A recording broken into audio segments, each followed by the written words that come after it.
संतोषी माता की जय। इस व्रत को करने वाला कथा कहते व सुनते समय हाथ में गुड़ व भुने चने रखे।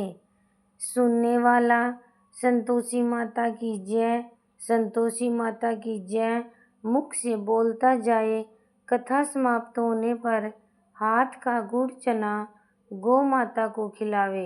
कलश में रखा हुआ गुड़ चना सबको प्रसाद के रूप में बांट दे। कथा से पहले कलश को जल से भरे, उसके ऊपर गुड़ चने से भरा कटोरा रखें। कथा समाप्त होने और आरती होने के बाद कलश के जल को घर में सब जगह छिड़कें और बचा हुआ जल तुलसी की क्यारी में डाल दें। व्रत के उद्यापन में 2.5 सेर खाजा, मोमनदार पूड़ी, खीर, चने का साग रखें। घी का दीपक जला संतोषी माता की जय जयकारा बोल नारियल फोड़े। इस दिन घर में कोई खटाई न खाए और न आप खाए न किसी दूसरे को खाने दें। इस दिन 8 लड़कों को भोजन करा। देवर जेठ घर कुटुंब के लड़के मिलते हो तो दूसरों को बुलाना नहीं चाहिए। कुटुंब में न मिले तो ब्राह्मणों, रिश्तेदारों या पड़ोसियों के लड़के बुलाएं। उन्हें खटाई की कोई वस्तु न दें तथा भोजन कराकर यथाशक्ति दक्षिणा दें। आइए प्रिय श्रोताओं, अब सुनते हैं माता संतोषी की व्रत कथा। एक बुढ़िया थी और उसके 7 पुत्र थे। 6 कमाने वाले थे, एक निकम्मा था। बुढ़िया माँ 6 पुत्रों की रसोई बनाती, भोजन कराती और पीछे से जो कुछ बचता सो 7वें को दे देती। परंतु वह बड़ा भोला भाला था, मन में कुछ विचार न करता। एक दिन अपनी बहू से बोला, देखो मेरी माता का मुझ पर कितना प्यार है। वह बोली, क्यों नहीं, सबका जूठा बचा हुआ तुमको खिलाती जो है। वह बोला, भला ऐसे कहीं भी हो सकता है। मैं जब तक अपनी आंखों से न देखूं मान नहीं सकता। बहू ने हंसकर कहा, तुम देख लोगे तब तो मानोगे। कुछ दिन बाद बड़ा त्योहार आया। घर में 7 प्रकार के भोजन और चूरमा के लड्डू बने। वह जांचने को सिरदर्द का बहाना कर पतला कपड़ा सिर पर ओढ़कर रसोई घर में सो गया और कपड़े में से सब देखता रहा। 6 भाई आए, भोजन करे और वापिस चले गए। उसने देखा माँ ने उनके लिए सुंदर सुंदर आसन बिछाए हैं, 7 प्रकार की रसोई परोसी है। वह आग्रह करके जिमाती है। वह देखता रहा। 6 भाई भोजन कर उठे। तब माता ने उनकी जूठी थालियों में से लड्डुओं के टुकड़ों को उठाया और एक लड्डू बनाया। जूठन साफ कर बुढ़िया माँ ने पुकारा, उठो बेटा, 6 भाई भोजन कर गए, अब तू ही बाकी है, उठ न, कब खाएगा। वह कहने लगा, माँ मुझे भूख नहीं, मैं भोजन नहीं करता, मैं परदेश जा रहा हूँ। माता ने कहा, कल जाता हो तो आज ही जा। वह बोला, हाँ हाँ, अभी ही जा रहा हूँ। यह कहकर वह घर से निकला। चलते समय बहू की याद आई। वह गौशाला में उपले थाप रही थी। वहीं जाकर उससे बोला, हम जावे परदेश को, आवेंगे कुछ काल, तुम रहियो संतोष से, धर्म आपनो पाल। वह बोली, जाओ पिया आनंद से, हमरू सोच हटाए, राम भरोसे हम रहे, ईश्वर तुम्हें सहाय। दे निशानी आपनी, देख धरूं मैं धीर, शुद्धि हमरी मति विसारियो, रखियो मन गंभीर। वह बोला, मेरे पास तो कुछ नहीं, यह अंगूठी है, सो ले और अपनी कुछ निशानी मुझे दे। वह बोली, मेरे पास क्या है, यह गोबर भरा हाथ है। यह कहकर उसकी पीठ में गोबर के हाथ की थाप मार दी। वह चल दिया। चलते चलते दूर देश में पहुंचा। वहां पर एक साहूकार की दुकान थी। वहां जाकर कहने लगा, भाई मुझे नौकरी पर रख लो। साहूकार को जरूरत थी, बोला रह जा। लड़के ने पूछा, वेतन क्या दोगे? साहूकार ने कहा, काम देखकर दाम मिलेंगे। साहूकार की नौकरी मिली। वह सवेरे 7 बजे से रात तक नौकरी बजाने लगा। कुछ दिनों में दुकान का सारा लेन देन, हिसाब किताब, ग्राहकों को माल बेचना, सारा काम करने लगा। साहूकार के नौकर ये देखकर चक्कर खाने लगे कि यह तो बहुत होशियार बन गया है। सेठ ने भी काम देखा और कुछ महीनों में उसे आधे मुनाफे का साझीदार बना लिया। कुछ वर्ष में ही नामी सेठ बन गया और मालिक सारा कारोबार उस पर छोड़कर बाहर चला गया। अब बहू पर क्या बीती सो सुनो। सास ससुर उसे दुख देने लगे। सारी गृहस्थी का काम करके उसे लकड़ी लेने जंगल में भेजते। इस बीच घर की रोटियों के आटे से जो भूसी निकलती, उसकी रोटी बनाकर रख दी जाती और फूटे नारियल के खोपरे में पानी। इस तरह दिन बीतते रहे। एक दिन वह लकड़ी लेने जा रही थी कि रास्ते में बहुत सी स्त्रियां संतोषी माता का व्रत करती दिखाई दी। वह वहां खड़ी हो कथा सुनकर बोली, बहनों, यह तुम किस देवता का व्रत करती हो और इसके करने से क्या फल मिलता है? इस व्रत के करने की क्या विधि है? यदि तुम अपने व्रत का विधान मुझे समझा कर कहोगी तो मैं तुम्हारा एहसान मानूंगी। तब उनमें से एक स्त्री बोली, सुनो, यह संतोषी माता का व्रत है। इसके करने से निर्धनता, दरिद्रता का नाश होता है, लक्ष्मी आती है, मन की चिंताएं दूर होती हैं, घर में सुख होने से मन को प्रसन्नता और शांति मिलती है, निसंतान पुत्र को पुत्र मिलता है, प्रीतम बाहर गया हो तो जल्दी आवे, कुंवारी कन्या को मनपसंद वर मिले, राजद्वारे में बहुत दिनों से मुकदमा चल रहा हो तो खत्म हो जाता है, सब तरह सुख शांति हो, घर में धन जमा हो, पैसा जायदाद का लाभ हो, रोग दूर हो जावे तथा और जो कुछ मन में कामना हो वे सब इस संतोषी माता की कृपा से पूरी हो जावे। इसमें संदेह नहीं है। वह पूछने लगी, यह व्रत कैसे किया जाता है? यह भी बताओ तो बड़ी कृपा होगी। स्त्री कहने लगी, 1.25 रुपये का गुड़ चना लेना, इच्छा हो तो 5.25 रुपये का लेना या 11.25 रुपये का भी सहूलियत अनुसार लेना, बिना परेशानी, श्रद्धा और प्रेम से जितना बन सके लेना। 1.25 रुपये से 5.25 रुपये तक, इससे भी ज्यादा शक्ति और भक्ति अनुसार ले। हर शुक्रवार को निराहार रह कथा कहना सुनना, इसके बीच क्रम टूटे नहीं, लगातार नियम पालन करना। सुनने वाला कोई न मिले तो घी का दीपक जला उसके आगे जल के पात्र को रखकर कथा कहना, परंतु नियम न टूटे जब तक कार्य सिद्ध न हो। नियम पालन करना और कार्य सिद्ध हो जाने पर ही व्रत का उद्यापन करना।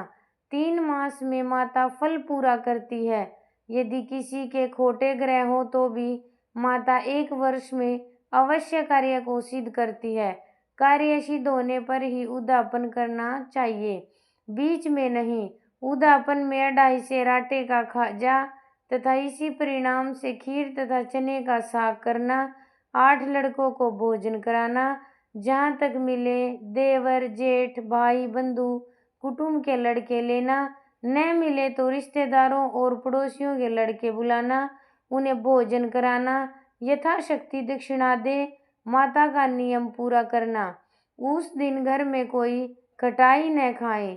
यह सुनकर बुढ़िया के लड़के की बहू चल दी। रास्ते में लकड़ी के बोझ को बेच दिया और उन पैसों से गुड़ चना ले माता के व्रत की तैयारी कर आगे चली और सामने मंदिर देख पूछने लगी, यह मंदिर किसका है? सब कहने लगे, संतोषी माता का मंदिर है। यह सुन माता के मंदिर में जा माता के चरणों में लौटने लगी। दीन होकर विनती करने लगी, माँ, मैं निपट मूर्ख हूँ, व्रत के नियम कुछ नहीं जानती, मैं बहुत दुखी हूँ, हे माता जगजननी, मेरा दुख दूर कर, मैं तेरी शरण में हूँ। माता को दया आई। एक शुक्रवार बीता कि दूसरे शुक्रवार को ही उसके पति का पत्र आया और तीसरे को उसका भेजा हुआ पैसा भी आ पहुंचा। यह देख जेठानी मुंह सिकोड़ने लगी। इतने दिनों में पैसा आया, इसमें क्या बड़ाई है। लड़के ताने देने लगे। काकी के पास अब पत्र आने लगे, रुपया आने लगा। अब तो काकी की खातिर बढ़ेगी। अब तो काकी बुलाने से भी नहीं बोलेगी। बेचारी सरलता से कहती, भैया पत्थर आवे रुपया आवे तो हम सब के लिए अच्छा है। ऐसा कहकर आंखों में आंसू भरकर संतोषी माता के मंदिर में आ मातेश्वरी के चरणों में गिरकर रोने लगी। माँ, मैंने तुमसे पैसा नहीं मांगा, मुझे पैसे से क्या काम है, मुझे तो अपने सुहाग से काम है।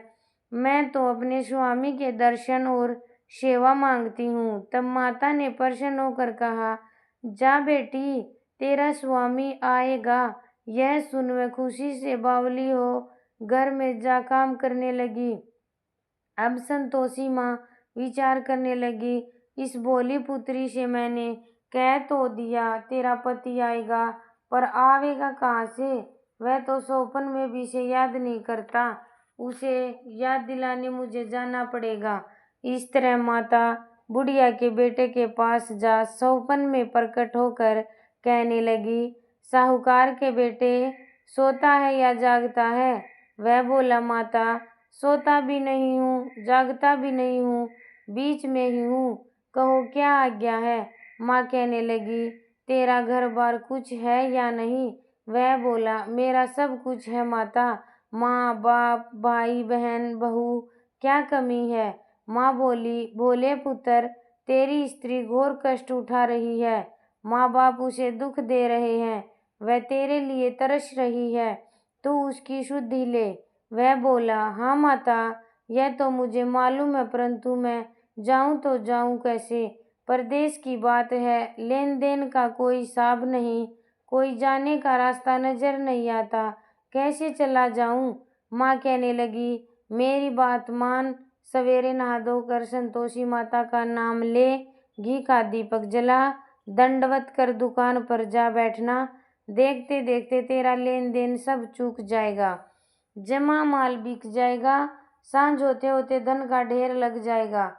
जब सवेरे बहुत जल्दी उठ उसने लोगों से अपने सपने की बात कही तो वे सब उसकी बात अनसुनी कर दिल लगी उड़ाने लगे। कहीं सपने भी सच होते हैं। एक बूढ़ा बोला, देख भाई, मेरी बात मान, इस प्रकार सच झूठ करने के बदले देवता ने जैसा कहा वैसा ही करने में तेरा क्या जाता है। वह बूढ़े की बात मान स्नान कर संतोषी माँ को दंडवत कर घी का दीपक जला दुकान पर जा बैठा। थोड़ी देर में वह क्या देखता है कि देने वाले रुपया लाए, लेने वाले हिसाब लेने लगे। कोठे से भरे सामानों के खरीदार नकद दाम में सौदा करने लगे। शाम तक धन का ढेर लग गया। माता का चमत्कार देख प्रसन्न हो मन में माता का नाम ले घर ले जाने के वास्ते गहना कपड़ा खरीदने लगा और वहाँ के काम से निपट कर घर को रवाना हुआ। वहाँ बहू बेचारी जंगल में लकड़ी लेने जाती है, लौटते वक्त माँ के मंदिर पर विश्राम करती है। वह तो उसका रोजाना रुकने का स्थान था। दूर से धूल उड़ती देख वह बोली, माता, यह धूल कैसी उड़ रही है। माँ कहती है, हे पुत्री, तेरा पति आ रहा है, अब तू ऐसा कर, लकड़ियों के 3 बोझ बना ला, एक नदी किनारे रख, दूसरा मेरे मंदिर पर और तीसरा अपने सिर पर रख। तेरे पति को लकड़ी का गट्ठा देखकर मोह पैदा होगा, वह वहाँ रुकेगा, नाश्ता पानी बना खाकर माँ से मिलने जाएगा। तब तू लकड़ियाँ का बोझ उठाकर घर जाना और बीच में चौक में गट्ठा डालकर 3 आवाजें जोर से लगाना, लो सासू जी लकड़ियों का गट्ठा लो, भूसी की रोटी दो और नारियल के कोपरे में पानी दो, आज कौन मेहमान आया है। माँ की बात सुन बहू बहुत अच्छा माता, यह कहकर प्रसन्न होकर लकड़ियों के 3 गट्ठे ले आई। एक नदी के तट पर एक माता के मंदिर पर रखा। इतने में ही एक मुसाफिर आ पहुंचा। सूखी लकड़ी देख उसकी इच्छा हुई कि अब यहीं विश्राम करें और भोजन बना खाकर गांव जाए। इस प्रकार भोजन बना विश्राम कर वह गांव को गया, सबसे प्रेम से मिला। उसी समय बहू सिर पर लकड़ी का गट्ठा लिए आती है। लकड़ी का बोझ आंगन में डाल जोर से 3 आवाज देती है, लो सासू जी लकड़ी का गट्ठा लो, भूसी की रोटी दो, नारियल के खोपरे में पानी दो, आज कौन मेहमान आया है। यह सुनकर सास बाहर आज अपने दिए हुए कष्टों को बुलाते हुए कहती है, बहू ऐसा क्यों कहती है, तेरा मालिक ही तो आया है, आ बैठ, मीठा भात खा, भोजन कर, कपड़े गहने पहन। इतने में आवाज सुन उसका स्वामी बाहर आता है और अंगूठी देख व्याकुल हो माँ से पूछता है, माँ यह कौन है। माँ कहती है, बेटा यह तेरी बहू है, आज 12 वर्ष हो गए, तू जब से गया है तब से सारे गांव में जानवर की तरह भटकती फिरती है, काम काज घर का कुछ करती नहीं, 4 समय आकर खा जाती है। अब तुझे देख भूसी की रोटी और नारियल के खोपरे में पानी मांगती है। वह लज्जित हो बोला, ठीक है माँ, मैंने इसे भी देखा है और तुम्हें भी देखा है, अब मुझे दूसरे घर की ताली दो तो उसमें रहूं। तब माँ बोली, ठीक है बेटा तेरी मर्जी, कहकर ताली का गुच्छा पटक दिया।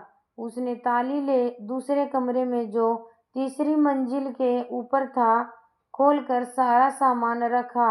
एक दिन में ही वहाँ राजा के महल जैसा ठाट बाट बन गया। अब क्या था, वे दोनों सुखपूर्वक रहने लगे। इतने में अगला शुक्रवार आया।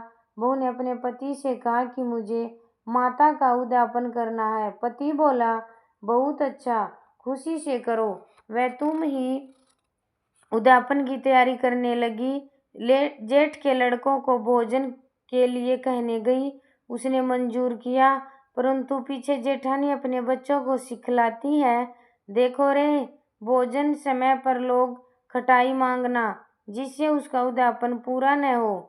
लड़के जीमने आए, खीर पेट भरकर खाई, परंतु याद आते ही कहने लगे, हमें कुछ खटाई दो, खीर खाना हमें भाता नहीं, देखकर अरुचि होती है। बहू कहने लगी, खटाई किसी को नहीं दी जाएगी, यह तो संतोषी माता का प्रसाद है। लड़के तुरंत उठ खड़े हुए, बोले, पैसा लाओ। भोली बहू कुछ नहीं जानती थी, सो उन्हें पैसा दे दिए। लड़के उसी समय जा करके इमली ला खाने लगे। यह देखकर बहू पर माता जी ने कोप किया। राजा के दूत उसके पति को पकड़ कर ले गए। जेठ जिठानी मनमाने खोटे वचन कहने लगे, लूट लूट कर धन इकट्ठा कर लाया था, सो राजा के दूत पकड़ कर ले गए। अब सब मालूम पड़ जाएगा जब जेल की हवा खाएगा। बहू से यह वचन सहन नहीं हुए। रोती रोती माता के मंदिर में गई। हे माता, तुमने ये क्या किया, हंसाकर अब क्यों रुलाने लगी। माता बोली, पुत्री, तूने उद्यापन करके मेरा व्रत भंग किया है, इतनी जल्दी सब बातें भुला दी। वह कहने लगी, माता, भूली तो नहीं हूँ, न कुछ अपराध किया है, मुझे तो लड़कों ने भूल में डाल दिया, मैंने भूल से उन्हें पैसे दे दिए, मुझे क्षमा कर दो माँ। माँ बोली, ऐसी भी कहीं भूल होती है। वह बोली, माँ मुझे माफ कर दो, मैं तुम्हारा उद्यापन करूँगी फिर से। माँ बोली, अब भूल मत करना। वह बोली, अब न होगी माँ, अब बतलाओ वह कैसे आवेंगे। माँ बोली, जा पुत्री, तेरा पति तुझे रास्ते में ही आता मिलेगा। वह घर को चली, राह में पति आता मिला। उसने पूछा, तुम कहाँ गए थे। तब वह कहने लगा, इतना धन कमाया है, उसका कर राजा ने मांगा था, वह भरने गया था। वह प्रसन्न हो बोली, भला हुआ, अब घर चलो। कुछ दिन बाद फिर शुक्रवार आया। वह बोली, मुझे माता का उद्यापन करना है। पति ने कहा, करो। वह फिर जेठ के लड़कों से भोजन को कहने गई। जेठानी ने तो 1-2 बातें सुनाई और लड़कों को सिखा दिया कि तुम पहले ही खटाई मांगना। लड़के कहने लगे, हमें खीर खाना नहीं भाता, जी बिगड़ता कुछ खटाई खाने को देना। वह बोली, खटाई खाने को नहीं मिलेगी, आना हो तो आओ, वह ब्राह्मणों के लड़कों को लाभ भोजन कराने लगी। यथाशक्ति दक्षिणा की जगह एक एक फल उन्हें दिया। इससे संतोषी माता प्रसन्न हुई। माता की कृपा होते ही 9वें मास उसको चंद्रमा के समान सुंदर पुत्र प्राप्त हुआ। पुत्र को लेकर प्रतिदिन माता के मंदिर में जाने लगी। माँ ने सोचा कि यह रोज आती है, आज क्यों न मैं इसके घर चलूं, इसका आसरा देखूं तो सही। यह विचार कर माता ने भयानक रूप बनाया। गुड़ और चने से सना मुख, ऊपर सूंड के समान होठ, उस पर मक्खियां भिन भिना रही थी। दहलीज में पांव रखते ही उसकी सास चिल्लाई, देखो रे, कोई चुड़ैल डाकिन चली आ रही है, लड़कों इसे भगाओ, नहीं तो किसी को खा जाएगी। लड़के डरने लगे और चिल्लाकर खिड़की बंद करने लगे। वह रोशनदान में से देख रही थी। प्रसन्नता से पगली होकर चिल्लाने लगी, आज मेरी माता जी मेरे घर आई है। यह कहकर बच्चे को दूध पिलाने से हटाती है। इतने में सास का क्रोध फूट पड़ा। बोली, रांड, इसे देखकर कैसी उतावली हुई है, जो बच्चे को पटक दिया। इतने में माँ के प्रताप से जहाँ देखो वही लड़के लड़के नजर आने लगे। वह बोली, माँ जी, मैं जिनका व्रत करती हूँ यह वही संतोषी माता है। इतना कह झट से सारे घर के किवाड़ खोल देती है। सबने माता के चरण पकड़ लिए और विनती कर कहने लगे, हे माता, हम मूर्ख, हम अज्ञानी हैं, पापी हैं, तुम्हारे व्रत की विधि हम नहीं जानते। तुम्हारा व्रत भंग कर हमने बहुत बड़ा अपराध किया है। हे माता, आप हमारा अपराध क्षमा करो। इस प्रकार माता प्रसन्न हुई। माता ने बहू को जैसा फल दिया वैसा सबको दे, जो पढ़े उसका मनोरथ पूर्ण हो। बोलो संतोषी माता की जय।